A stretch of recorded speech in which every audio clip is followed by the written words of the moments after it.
nu ngi sant yàlla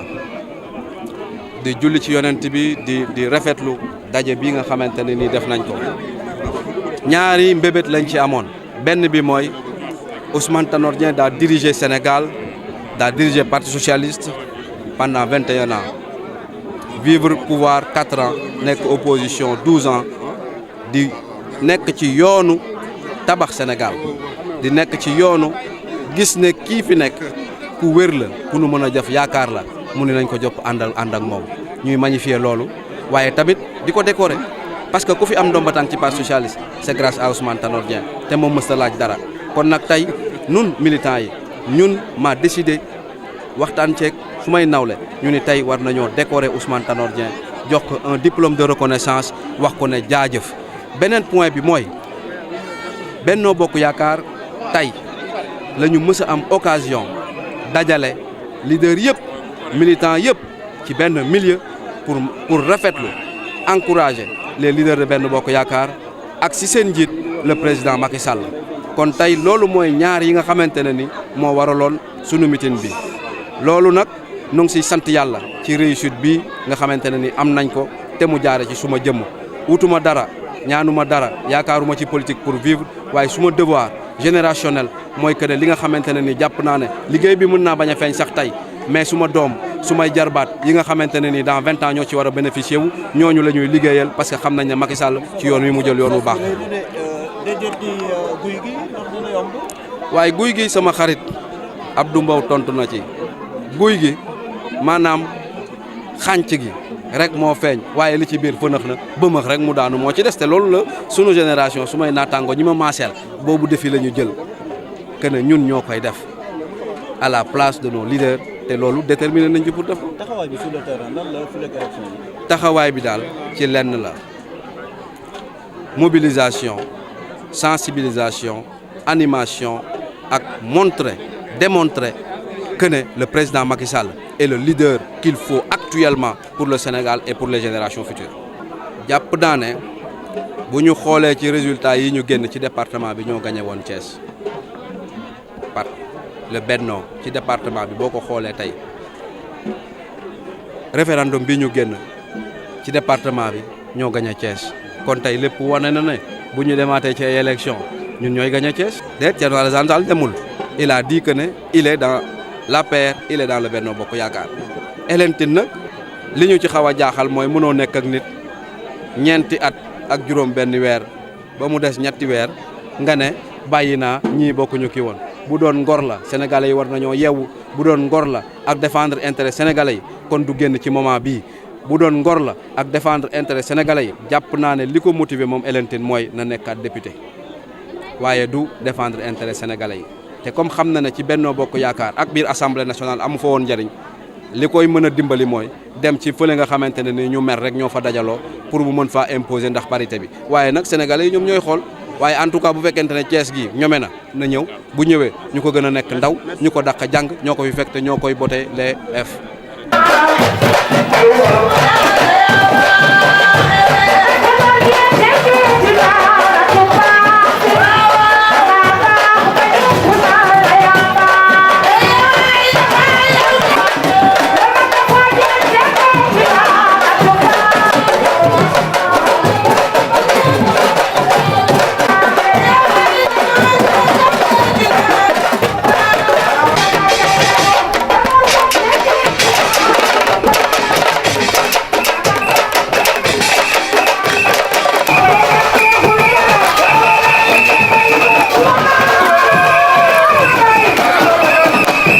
dañoo jóge ñun ba Cité Lamine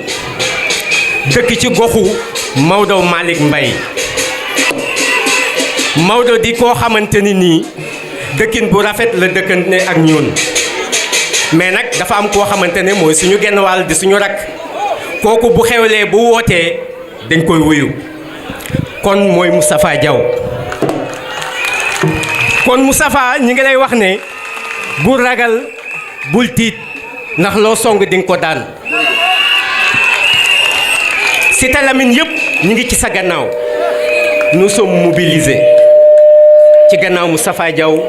pour que victoire le dernier jour triomphe là waaw ngeen jégal ma xam nga des fois émotion bi mooy demee noonu parce que Tafa dafa def lu rëy dafa taal otoom déplacé wu ba sama kër wax ak man ci kàddu yu rafet te dafa am kóllëre goo xamante ne moo jiitu woon loolu muy sama waajuru góor ak waajuram mu góor donc loolu su ma mënul sax dinaa jéem donc ñun ñëpp ak jigéen ñële toog dañoo engagé wu ci gannaaw Moustapha pour que Tanor am victoire le jour J kon Tanor ñi ngi lay féddale suñu kóllëre ci gannaaw Moustapha Diaw Moustapha nag fu mu ñu joxoñ rek ñu dem ñun Moustapha la ñu àndal de moom la ñu gëm Moustapha ci kaw ci kanam ci lu baax jërë ngeen jëf. maa ngi nuyu ñëpp ku nekk ci sa tur ak ci sa sant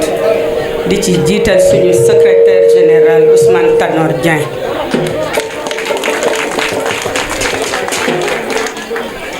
di ci teg sama góor sama càmmiñ di Ndiasse Ñing mi yore sama coordination di ci def lu baax di nuyu sama mbokk jigéen ñi di nuyu sama mbokki Benno Bokk Yaakaar yi ñu àndal bokk liggéey bi di nuyu sama sœur Mbarou Dieng nekk ci département bi di nuyu sama doom Seynabou Ndiéguène ku lim nag juum di nuyu Yaya Ly au conseiller de la République di nuyu ñi ànd ak monsieur le secrétaire général di nuyu nag ki nga xam ne moo ñu jiite ci commune bi muy Ousseynou Keita di ko sargal di ko gërëm di ko sant ndax peccum liir bu neexee ndey jaar jàpp ci mbagg yi Ousseynou moo ñu dooleel moo ñu jiite. di ci teg tamit Binta Fatim Dieng moo jiite jigéen ñi ci commune bi mooy présidente union communale di ko nuyu di nuyu sunu yeneen nattango yi ci présidente union communale bi yépp ñi jiite coordination yi ci jigéen ñi ku lim juum te comme liggéey bi dafa commencé bëgguma yàggal waaye ñoom ñëpp gis naa leen maa ngi leen di nuyu suñu honorable député yi ñu bokkal Benno Bokk Yaakaar maa ngi koy bamtuwaat di nuyu ñëpp di leen wax bismillah kontaan nañu woote ñu wuy si la dafa neex kon nag kontaan naa ñëpp kontaan nañu Moustapha Diaw kenn mënu koo fay Moustapha Diaw moo xàll Moustapha Diaw dafa ñëw bootu ci sunu ginnaaw di liggéey taw a bàyyi tey ndax ñime na fa mu jëm nag di def rentrée politique am tey ñu ñëw ci ay wetam toog ci wetam di ko wéttale di ko jàppale man maay présidente coordination waaye Moustapha xale la boo xam ne xale bu loxoom setee mën a bokk ak ay mag liggéey bu rafet lay liggéey ci commune bi ñime na am nañ ci moom yaakaar yal na ko yàlla jàppale yal na ko yàlla xàllal fa mu jëm li may bañ a dégg nag mooy PS parti bu daanu la woon bu ñu fekk ci mbedd mi dañ koo for kenn forul PS. Monsieur le secrétaire général du Parti socialiste, le président Ousmane Tanor Dieng, ñu ngi lay nuyu yow ak délégation bu mag bi nga àndal dafa mel ni mu ngi bëgg a guddi te bu ñu waree topp délégation bi kenn ku ne ñu lim la dinañ fi yàgg waaye ñu ñaan ñi ànd ak président Ousmane Tanor Dieng ñu mën a jël comprendre seen bopp ci turu délégation bi ñu tudd di nuyu ñi nga xamante ni ñooy suñu mbokku Benno Bokk Yaakaar yi nga xamante ni ku ne xam na ni ñoom it am nañu tey activité ci dëkk bi boo xamante ni xëy na APR moo ko def bàyyi nañu lépp ñëw fekk suñu ngir yàlla ak jëmi secrétaire général de président Ousmane Tanor Dieng di nuyu yeneen invité yi nga xamante ni ñu ngi ci biir suma présidente Abi Gueye wax na ko léegi ku lim da ngay juum waaye ñu ngi koy sempi moom ci jigéen ñi nga xamante ni ñoo bokk ci coordination bi di ko nuyu di ko ñaan mu yóbbaale yeneen jigéen ñi géew mu mel ni tey jii dañu wax ni ku wol mburu te dub dëkk ku wol mburu te dub dëkk tey daal dëkk bi ñaar rek lañu Ousmane Tanor Dieng mooy dëkk bi waaye Moustapha Diaw mooy kër gi.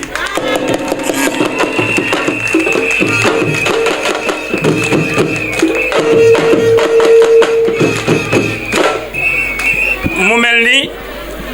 wolof dafa wax ni su lekkee aloom war na koo gërëme coy président Ousmane Tanor Dieng ñu ngi lay ñaan nga may ñu gërëm Moustapha parce que tey mooy lëg gi gërëm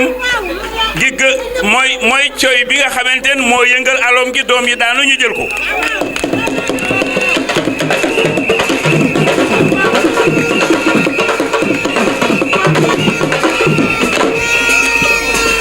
dafa mel ni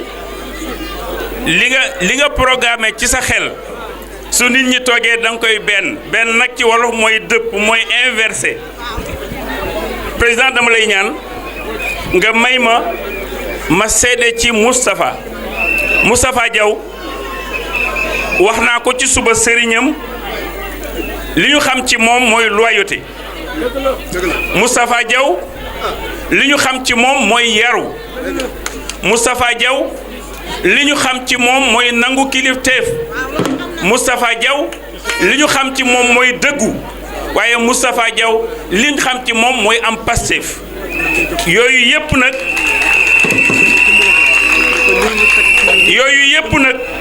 ba mu ko boolee am la ca ëpp solo mooy dajale ko tënk ko muy doole mu nangu kilifteef ñëw jébbal ñu boppam mu mel ni wolof it dafa wax ni président wolof dafa wax ni tey ma yilif la tey nga yilif maa ko gën a wóor président Ousmane Tanor Dieng neewul kenn tey ma yilif la ñoo àndandoo ñëw ni tey nga yilif ñu waaye Moustapha ba mu jógee France ñëw Thiès bëgg fu milité dafa ànd ak i nitam ñëw ni ma yow Ndiasse Gningue tey nga yilif ma mu mel ni ànd na ma ak Moustapha ak la mu àndal ànd ak Abi ak la mu àndal ànd ak Kiné ak la mu àndal ànd ak Abi ak la mu àndal ànd ak ñi ci des ak la ñu àndal ñëw ni président Ousmane Tanor Dieng tey nga yilif ñu ba ñu waxee loolu ba pare nag dañuy wax ni loolu lépp ci turu deuxième coordination la deuxième coordination Thiès Ouest nit mënul wax politique ci biir Thiès te tuddoo Thiès Ouest waaye nit mënul wax Thiès Ouest te duggoo parti socialiste kon ñun parti socialiste li ñu posé ci commune de Thiès Ouest président ñu ngi jëg engagement dinañ ko jël ba mu mat ndir loo ci bëgg ci parti bi lu ci parti ci bëgg lu ci cëru parti socialiste ànd ak benn bokk yaakaar suñu ca eggee dinañ ko jot nous prenons l'engagement monsieur le secrétaire général loolu nag suñu ko waxee dañu war a ànd ni ginnaaw bu ñu waxee loolu ba mu wér ñoo ngi sant suñu jigéen ñi dafa gis nga jamono egg na foo xam ne nii ku amul ndaw amoo jigéen sab dem du sori te dafa mel ni ku am jigéen rekk sax boo bàyyee ndaw sax dem sori parce que jigéen ñoo yor kër yi te ndaw yi ci kër yi la ñu ne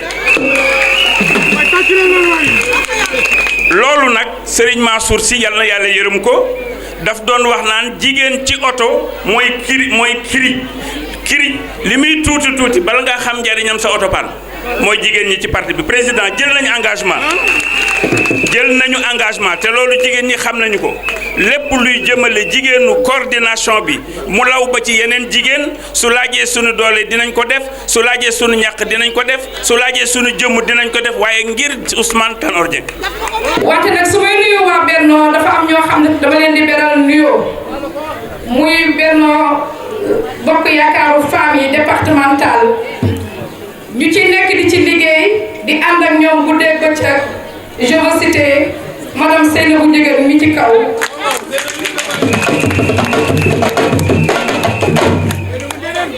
di nuyu madame Ndeye Fall honorable député Ndeye Fall mi ngi ci kaw di nuyu yaal yi bu AFP moom tamit mi ngi ci kaw su ngeen gisee ma jiitee jigéen ñi ci nuyoo bi dafa am liggéey boo xamante ne moo bëgg a seedeel Ousmane Tanor Dieng defe naa ne depuis ñaari weer ba ñett ñi ci département bi man ak ñi ma lim ak ñi ñu àndal ñëpp di ay jigéen ak Abibatu bi nga xamante ne tey moom moo waral ndaje bi. firndeel loolu pour sargal lii ñuy def fii tey ngàcce ngaalaama Ousmane Tanor Dieng Moustapha Diaw su ma sañoon bu may wax ma jàkkaarloog yow waaye caméra yi ñu tegal ma fii ñoo tax ba mënuma la gis waaye xamal ne séeréer laa ma ngi lay gis ci ginnaaw itam pour wax la ne am naa mbégte pour seede ci yow bi ngay junjee lii waxtaan nañu ci ba nga ma seetsee nee naa la Moustapha nee nga jàppale parce que ku bugg a Tanor ci laay xëy ci Tanor laay xëy ci laay gontu boo buggee Tanor talal naa la loxo moo tax ñu ñëw fii tey ànd fi waa département bi am na oto yu jógee Ngoundiane am na oto yu jógee Thiénaba am na oto yu jógee Xombol am na oto yu jógee Pout Diack am nañu oto yu jógee suma dëkk ñu ñëw fii pour boole leen ma ànd ci ak Yipan Ndiaye mi nga xam ne moo yore coordination Xombol ak Adama Diop moo yore section Thiénaba ak Jean Baptiste Seck moo nekk ci Noto ak Pape Sène Noto ñëpp ñëw nañu fii tey dama ne dañu ne dafa xaw a xat waaye camarade secrétaire général ce que vous avez dit hier à la maison du Parti socialiste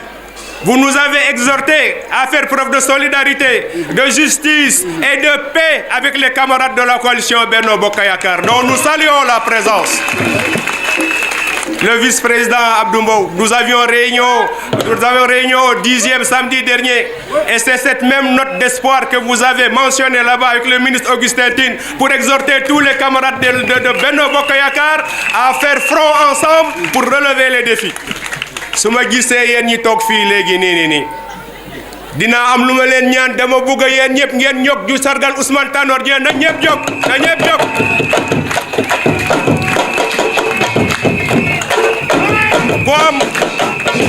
ku am njiit bu mel nii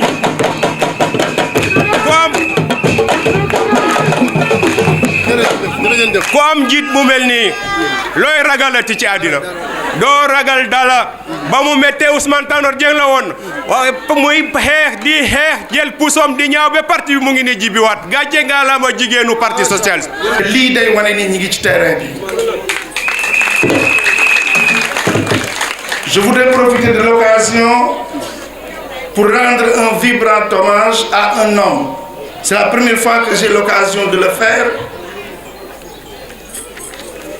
C'est Ousmane Tanor Dieng.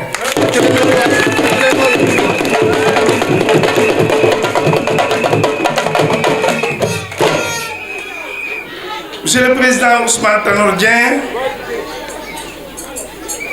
nous de la coalition Benno Bokk Yakaar, nous vous devons fière chandelle et reconnaissance. Vous êtes d'une courtoisie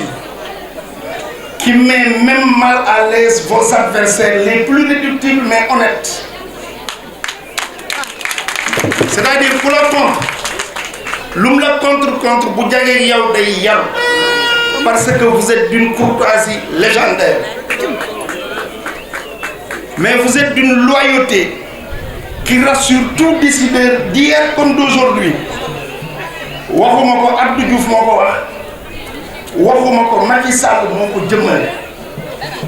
kon bu ñu amee coalition Benno Bokk Yakaar may wax ni dans l'histoire politique de l'Afrique mooy la coalition bi gën a gudd fan ci coalition politique yi nekk au pouvoir loolu bu ko amee c'est parce que il y a des hommes comme vous yu ci taxaw yu ci jàpp. Depuis 96 tey le 2017 depuis 20 ans ñi ngi ànd ak moom ci drapeau yi. fekk ay xale lañu tam ay xale lañu ñi ngi ànd ak yow man mi ànd ak yow jarul may wax sama diggante ak yow man kañ maa lay feddali sama kóllëre nekk sa ginnaaw depuis 96 maak samay militant maak waa Thiès yëpp li nga xam ne si yow de mun ma temps di ko wax fii xam naa ne daal am nga engagement am nga valeur am nga fidélité sa xam naa ne liggéey juum sa politique gisuma ko bi ma ànd ak yow de parti boo jàpp 96 98 2000 mu perte pouvoir bi 2012 mu ñëw coalition ñëw au pouvoir nekk assemblée nekk si gouvernement bi nekk un conseil nekk économique et social nga ni kooku na fi jógee kooku da ngaa bëgg a yàq parti léegi nag affaire bi leer na ñun waa Ablaye Wade ñooñu fi jële woon képp koo xam ne da ngay nekk si parti socialiste ànd ak ñoom feeñ nga li nga bëgg bëgguñu ko ñun dañuy avancé si coalition bi incha allah ci ndam ak mucc ak xéwal incha allah. maa ngi jël kàddu di tàmbali nuyoo bi ci ki nga xam ne mooy le président Ousmane Tanor Dieng di secrétaire général bu parti socialiste mais aussi nekk un des leaders charismatiques de la coalition Benno Bokk Yaakaar. Monsieur le président ñi ngi ñëw tey fii wuy si ki nga xam ne suñu xarit la suñu mbokk la suñu doomu ndey la suñu àndandoo la démb tey doog a ñëw muy Moustapha Diaw di nuyu képp koo xam ne responsable nga bu parti socialiste tàmbalee ko ci Louis Thomas Ciss bi jiite département bi jaarale ko ci Ousseynou Keita ba képp koo xam ne militant parti socialiste nga di nuyu responsable bi nga xam ne moo fi teewal AFP di madame Yaya Ly nekk membre du Haut Conseil des collectivités territoriales di nuyu suñu doyen Bré ñi nga xam ne nag wax nañ fi léegi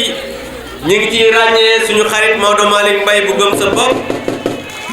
ñi nga xam ne nag ñoo ànd jàpp naa ne jaruñu nuyoo parce que ay responsable yu mag lañ nekk samay kilifa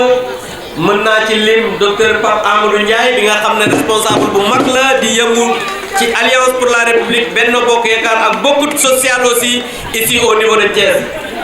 di ci wax aussi ki nga xam ne suñu sœur la Seynabou Ndiégène ñoom Lamine Aïssa Ndiaye ñoom Salif Diapor tonton Niass donc képp koo xam ne daal ànd na ak ñun ñu ngi koy nuyu di nuyu nag bu baax jigéen ñi ndax nag damay dégg mag ñi di wax ne jigéen mooy jàpp te du bàyyi jigéen mooy ki nga xamante ni lépp loo xamante ni sumb na ko di ci am ndam te bu ñu xoolee jataay bi dañuy gis ne jigéen ñi ñoo fi gën a am Pastef dégg naa sànq benn responsable di wax ne dañoo war a booloo guy gi nga xam ne moo fi nekk ñu jële ko fi waaye dama koy xamal ne guy googu ak ceen rek la am ndax dafa maxe ba max mu daanu rek moo ci des ndax nag li nga xam ne moom mooy liggéey ñu koy def ci biir Thiès di dem sur le terrain booloo nekk benn je pense que bu ñu ko defee yàlla dinañu may ndam fii ci Thiès te monsieur le président Ousmane Tanor je voudrais faire un témoignage ci ki nga xam ne mooy Moustapha Diaw léegi maa ngi lay wax ne ku nekk xam na ne ndaw ñi bu njëkk mais doo bàyyi ndox mi ngay séddale ba ñu wax ba pare s'il vous plaît toogal s'il vous plaît s'il vous plaît donc di wax ne da ngay dal ba ñu pare donc di wax ne témoignage bi may def mooy dama koy def ci Moustapha Diaw monsieur le président maison du parti socialiste en 1997 parce que léegi dégg naa kuy wax ne da ngay def rentrée peut-être rentrée politique la mais en 1997 ci deuxième coordination la man nekk ma woon parti socialiste nekk xarit Moustapha Diaw mu créé li ñuy wax seen ZAT c'était des étudiants qui soutenaient parce que bu ñu nee ZAT AT bi Tanor Dieng la ñi nga xam ne dañ doon jàppale Ousmane Tanor Dieng ay étudiants man maison du parti socialiste Colobane Moustapha Diaw moo fa njëkk a dugal en 1997. maa ngi wax léegi président Tanor dañoo ñëw ba ci bunt bi ndeysaan feu Babacar Mbaye moo dirigé woon loolu ma ne ko Moustapha man fii du ma fi dugg de maison du parti du ma fi dugg parce que xam nga rek temps yi ay xale lañ pour ñun boo nee parti socialiste sax ñu ay affaire yu ñuul la ma ne ko man daal saa yi fii du ma fi dugg mu ne ma ah nañ leen dem rek fekk ñu nekk des étudiants ñu ànd dem fa nga xamante ne nii mooy maison du parti socialiste mu defal mouvement étudiant bu jàppale Ousmane Tanor Dieng loolu c'était en 97. salaamaaleykum deuxième coordination parti socialiste salaamaaleykum samay mbokku Cité Lamy parce que doomu Cité Lamy laa salaamaaleykum Moustapha Diaw mi nga xam ni moo waral tey suñu teewaay di nuyu leaderu Benno Bokk Yaakaar yépp di jiital sama frère monsieur Abdou Mbow di ci teg sama frère Maodo Malick Mbaye nga xam ni sama doomu ndey la parce que suñu ñaar yaay la woon démb di nuyu sama frère monsieur Ousseynou Keita mi nga xam ni ñoo bokk la commune de Est mu jiite parti socialiste ci commune de Est man ma jiitu ci AFP ci commune Est may nuyu nag di beral nuyoo monsieur le président Ousmane Tanor Dieng mi nga xam ni mooy secrétaire général parti socialiste di président du Haut Conseil des collectivités territoriales di wax le président Ousmane Tanor Dieng su ma ñëwee fii biir parti socialiste sama xel dafay sori parce que sama yaay Oumou Bayla Birane Wane présidente de section Point E la woon di càmmiñu président Abdou Diouf ma nekk université buy bind président man maa koy bindal ba man mujj gi lu président Abdou Diouf def ma bég si dama koy bind lettre de félicitation. Parce que là dañu nekk à la croisée des chemins où il faut choisir ba mu amee initiative bu def lii waxtaan si ak man dama ko encouragé mais dama bëgg d'abord commencer par yëgal ñëpp mbooloo mi ñëpp ne Moustapha Diaw maa ngi koy sant di ko gërëm di ko remercier di ko féliciter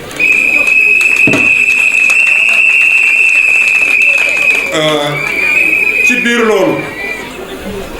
suñu secrétaire général Ousmane Tanor Dieng acte bi mu def tey parce que nag il faut que ñu xam ni lii du mitumu commune Thiès du mitumu département du mitumu région mitumu section la ci biir coordination mais loolu bu fekkee ne invité nañ ci Ousmane Tanor Dieng mu ñëw ci loolu dafay wone ne moom parti bi li ko indi fii xam nañu ko c'est que dafa xeewul dara parce que nag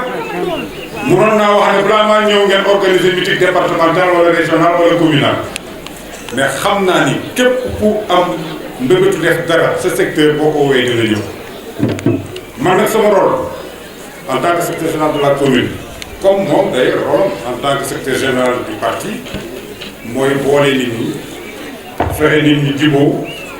susciter maintenant l'initiative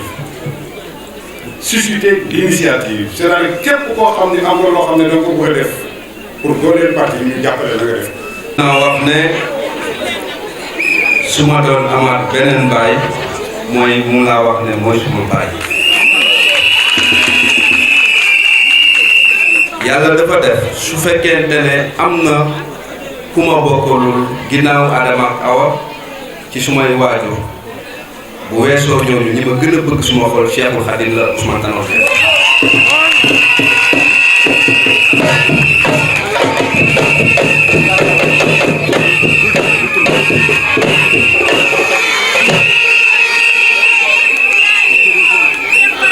su ma nekkee ak koo xam ku ne xam na ne mën naa wax ku ne xam na ko waaye su ma nekkee ku sant Mbàkke ak Ousmane Tanor Dieng day mel ne dañoo damm suma kàddu lenn rek laay wax maa ngi remercier d'abord Abi Gueye ak Ndiasse ñi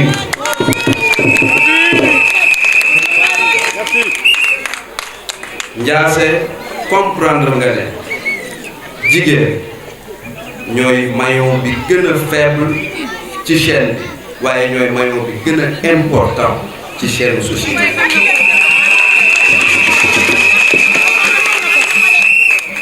tu es l'un des rares responsables socialistes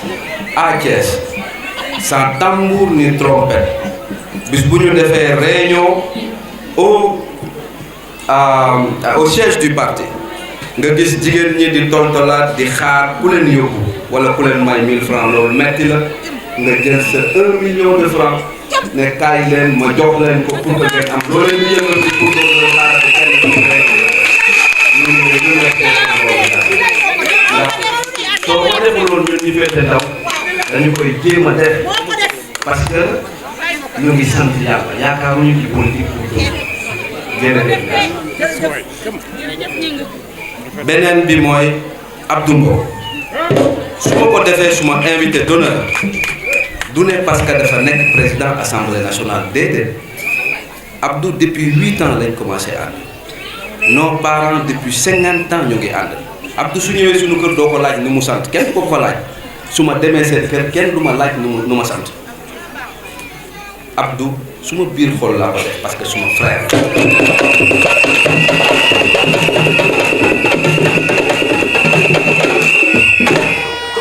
li tax ma kontaan tey am naa sax tuuti émotion ñu ci bari tey ñu nekk ci Benno Bokk Yaakaar mosuma gisante ak ñoom ci jëmm soit on est des amis virtuels sur Facebook soit on est des amis yoo xamante ne ñi ci téléphone rek lañu wax mel nu Pascal Ndione mii laa ci gisanteel ñu toog wax mu rafetlu ko Maodo Malick électroniquement laa ko invité Mamadou Lamine Ndiaye mële ma invité ko mu ñëw docteur Ndiaye il est venu avec mon frère avec moi maa ngi leen di remercier yéen ñëpp tey la venue de Ousmane Tanor Dieng a décomplexé le Benno Bokk Yaakaar à Thiès. C'est la première fois depuis la coalition on est tous ensemble ici pour consolider notre coalition au niveau de la commune. Ousmane Tanor en dehors de bëgg ñu mën a bëgg maa ngi lay remercier bu wér loolu moom moo tax depuis 20 ans muy liggéeyal parti socialiste depuis 20 ans 4 ans de pouvoir la am pratiquement 15 ans d'opposition waa kooku defar ba mu baax tey ñi taxaw ne ñun am nañ droit réew te dañ leen a bëgg a jiite suba ñun ñu taxaw lu mu leen ko jaral ñun ñu ne dañoo yaru te dañ daf ñu koy jaral pour ñu préserver lii nga xamante ne nii moom mooy intérêt Sénégal moo tax tey dama koy bett dama ko bëgg a décorer au nom de tous les militants du Parti socialiste. Je suis pas venu en concurrent, je suis venu en complément pour renforcer le Parti socialiste. mbokk yi maa ngi leen di nuyu ku ne ci turam ak santam di jéggalu xat-xat yi ak li nga xam ne su guddee journaliste yi duñ moo def seen liggéey su tax doon ak loolu dinañ mën a gën a yàggal waaye li am solo rek ñetti yëf lay wax benn bu njëkk bi mooy dafa am ñoo xam ne dama leen war a nuyu ndax seen taxawaay ak li ñu fekk ci bés bi ak li ma xam ci ñoom njëkke ci président Abdou Mbow xale bu baax la am nañ ci moom yaakaar ma ne ñi ko doon gis muy wax ci télévision il y a 1 an suñ ko gisee léegi mu continuer di wax ci télévision ñu xam ne il s'est particulièrement bonifié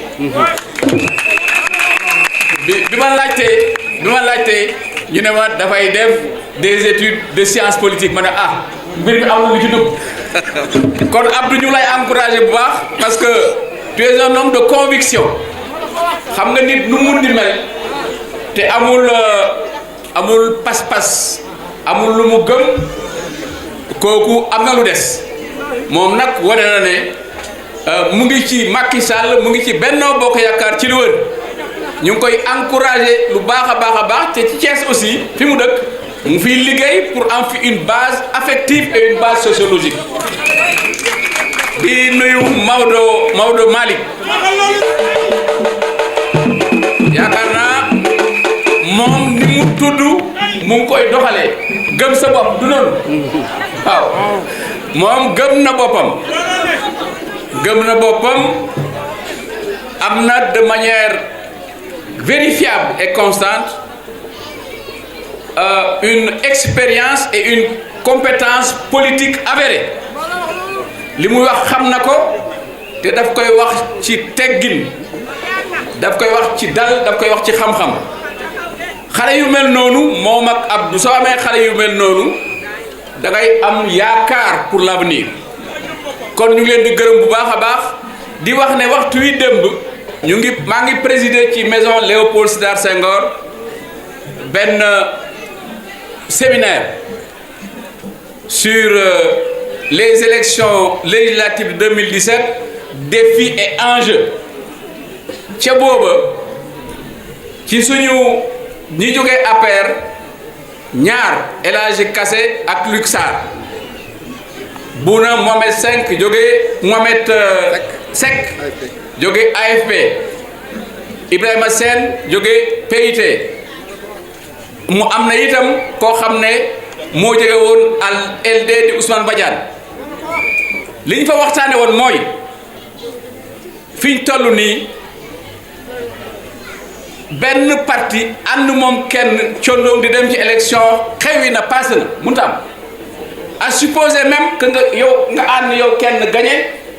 munoo am yow kenn base sociale bu la permettre nga gouverner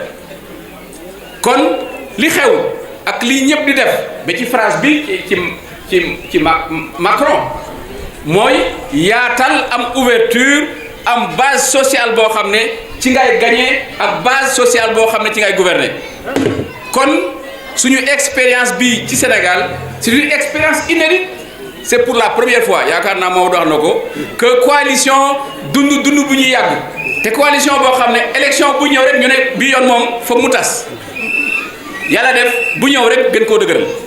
2017 bi incha allah dina ko gën a dëgëral ñun suñu objectif ce n'est pas d'avoir une majorité c'est de gagner l'ensemble des 45 départements du Sénégal loolu mooy suñu objectif te c'est pas un objectif impensable ku xam politique xool li nga xam ne noonu la Sénégal tëddee xam ne Benno Bokk Yaakaar ñi ci nekk AFP PS LD APR ak les autres partis ma ne suñu àndee dans une coalition dans un bon rassemblement dans l'unité xeñuñ ci kaw kenn loolu mooy lii dëgg donc faut pas bu leen am benn crainte nañ def li ñu war a def te li tax meeting bi ma ñëw ci bi jiitu mooy Moustapha suma doom la waaw suma doom voilà c'est pas du suma doom la kon su xewlee ak fu mun di xewlee même soon ci benn kër naa ñëw fekkee si ko pour encourager ko ci li muy def di gërëm bu baax nag Ndiassé mi nga xam ne ci coordination bi la nekk di gërëm Abi voilà suñu xel dem na ci jëkkëram le gouverneur Ousmane Ba ni nga ko waxee noonu la donc li ngay def moom nga war a def waaw fi la sa jëkkër bàyyee loolu nga war a maintenir ci biir parti socialiste kon fi ñu toll mooy massifier ouvrir rassembler lii démarche de proximité la parce que lii rassemblement ci benn koñ soo paree dugg ci kër yi soo jógee ci kër yi dem ci grand place yi ak marché yi loolu la Benno Bokk Yaakaar war a def pour que incha allah fii dans le département de Thiès ñu gagné ko le 30 juillet 2017 loolu mooy waxtaan di gërëm bu baax aussi ñi nga xam ne yépp ñoo nekk ci commune bi ak ci département bi muy suñu camarade Ousseynou Keita di ko gërëm taxawaayam ci commune bi yàgg na ci mouvement sportif yi yàgg na ci association yi ASC yi am na expérience bu baax ni ñuy gérer lu mel noonu ñu ngi koy gërëm di ko encourager bu baax a baax parce que moom itam mu ngi ubbi mu ngi yaatal mu ngi dalal mu ngi jéggale je crois que loolu mooy li nga xam ne moo gën a am solo te lui Thomas Ciss moom itam dans le cadre du département parce que dañu war a am doole ci biir commune bi am doole ci biir département bi parce que loolu mooy circonscription électorale bi donc buñ bàyyi fenn où nous ne passions et nous ne repassions li ci des fii mu ne fii ak le 30 juillet le compte à rebours a commencé lu ngeen soxla ci Thiès lu ngeen soxla ci rassemblement su ngeen ma ci invité moo xam PS la moo xam APR moo xam AFP moo xam LD ku ma ci mun a invité quelque part à Thiès à une manifestation loo xam ne dafay jëriñ parti bi jëriñ coalition Benno Bokk Yaakaar kenn du ma ci njëkk kon une fois de plus pour terminer ma gërëmaat bu baax a baax Moustapha c'est pas li muy def c'est même pas une rentrée politique Moustapha bi mu nekkee Dakar dafa nekkoon déjà élève étudiant ci parti socialiste bi mu demee en France nekk légionnaire nekk ci parti socialiste dellusiwaat continuer li mu daan def donc moom c'est un membre du parti socialiste de très longue durée du tey la commencé di agir ci biir parti socialiste ñu koy gërëm bu baax xam naa ne socialiste la waaye li muy def li ci ëpp man moo tax mu di ko def xam naa bu baax a baax donc loolu maa ngi ko ci gërëm bu baax di ko encourager di leen wax ne au niveau de la coalition fii dans la région de Thiès dans le département de Thiès ce qu'on vous demande li leen di ñaan Macky Sall ak man mooy ngeen gën a yokk unité bi cohésion bi rassemblement bi massification bi xam naa ni yéen a ngi ci waaye ñu ngi leen di encourager bu baax pour ñu continuer c'est ça ce qu'il faut faire pour avoir la victoire demain inchallah donc maa ngi leen di gërëm di leen sant di wax à nos amis de la presse quelques mots en français me réjouir tout particulièrement de venir présider ce meeting de proximité, ce rassemblement invité à l'invitation de mon neveu Moustapha Diaw. Moustapha Diaw est quelqu'un qui, lorsqu'il fut élève, puis étudiant, lorsqu'il fut en France, même légionnaire, il a toujours fait vivre sa fibre socialiste. Donc ce n'est pas en réalité une nouveauté, une rentrée, mais c'est quelqu'un qui est venu pour massifier le Parti socialiste. Massifier le Parti socialiste, c'est consolider et renforcer la coalition Benno Bokk Yaakaar. Et je me félicite de ce que ici à Thiès, avec Augustin, avec Abdou Mbow, avec Maodo Malick, avec nos camarades Ousseynou Keita et les camarades du département Louis Thomas Ciss, y compris les jeunes avec Amédou Sall et tous les autres, Fatim Binta et Mokhtar, tous sont en train de travailler dans l'unité et de la cohésion. C'est ça qui est le plus important. Et si cela continue, je n'ai pas de doute que pour ce qui concerne la région de Thiès, aussi bien à Mbour qu'à Thiès, qu'à Tivaouane, la coalition Benno Bokk Yaakaar l'emportera haut la main. Et ce dont il s'agit pour nous, c'est que chacun gagne chez lui. Si chacun gagne chez lui, la coalition gagnera partout et on verra bien ce qui est en train de crier victoire, ce qu'ils diront ce jour-là. Donc nous leur donnons rendez-vous le 30 juillet, Inch'Allah, et avec l'aide de Dieu, nous gagnerons. Je vous remercie.